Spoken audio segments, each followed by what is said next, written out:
Matalakay ang usapin ng marital rape o rape sa pagitan ng mag-asawa sa pagdinig ng Senado kanina. Si Senador Robin Padilla may mga hiniging paglilinaw tungkol sa mga batas tungkol sa rape. Ang tugon ng resource person na si Attorney Lorna Capunan, no means no. Nakatutok si Mav Gonzalez. Pakinggan po ni Senator Tolentino. Sa pagdinig ng Senate Committee on Public Information and Mass Media sa mga alegasyon ng sexual harassment sa media industry kanina, napunta ang usapin sa rape. Nang sabihin ng family lawyer at women's rights advocate na si Attorney Lorna Capunan na kahit sa mga mag-asawa, pwedeng mag-apply ang batas laban sa rape, may mga naging tanong si Committee Chairman Senator Robin Padilla. Sasabihin ng asawa, masakit ang ulo ko, ayaw ko. Pinersa nung husband yung babae to have sex. Is that rape? Ang sagot po ay yes. So yung dati po na sinasabi na obligasyon ng asawa, ng babae o lalaki kapag humiling ang asawa, lalaki o babae, dapat pagbigyan, hindi na po yan. Hindi po. Pag sinabing no, no means no.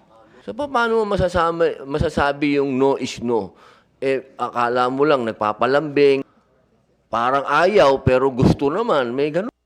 Ano po ba yun? Ano po ba ang kawawa naman kami? O kung kami naman halimbawa ang wala sa mood, meron ba kaming karapatan magno? Yung no means no applies to both genders. Hindi siya pwedeng i-force nung asawa. Hindi mo naman pinipili kung kailan ka yung in heat. Ano? So, paano yun? Pag ayaw ng asawa mo, so wala pong ibang paraan talaga kung para ano yung lalaki. So paano yun? Babae ka na lang. Bata kaming choice bigla. Gano'n na lang. Matulog ka na lang. Ang issue doon hindi na legal. No? Ang issue doon na yan psychosocial. Dagdag ni Capunan, minsan nagkakaroon pa ng pananakit. Yung instance na laseng yung asawa or under the influence of drugs, no? At gustong makipag-sex with the wife, no? Siyempre, under that circumstance, magiging violent. Hindi out of love. Attorney, wala pong violent. Hindi po siya lasing. Out of of urge. Andyan ng asawa mo to serve you. Ayaw niya. So anong pwede kong para hindi ako mareklamo ng asawa ko o anong pwede kong sabihin sa kanya? Counseling po ang kailangan. Kailangan po ng mga ganyan. Ang counseling magdasal na lang kayo. Ipinaliwanag din ng Capunan kay Padilla na sa ilalim ng batas, hindi obligasyon ng asawa na maging sunod-sunuran sa kanyang kabiyak.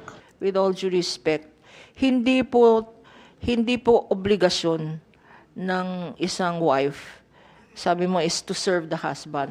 Yun po yung, yun yung normal. I know. Yun yung na-instill sa atin. In fact, idadagdag ko lang, no? Opo. Kasi maraming lalaki dito nakikinig. We amended the family code to remove the obligation of obedience. That's why it's important yung issue ng mutual respect.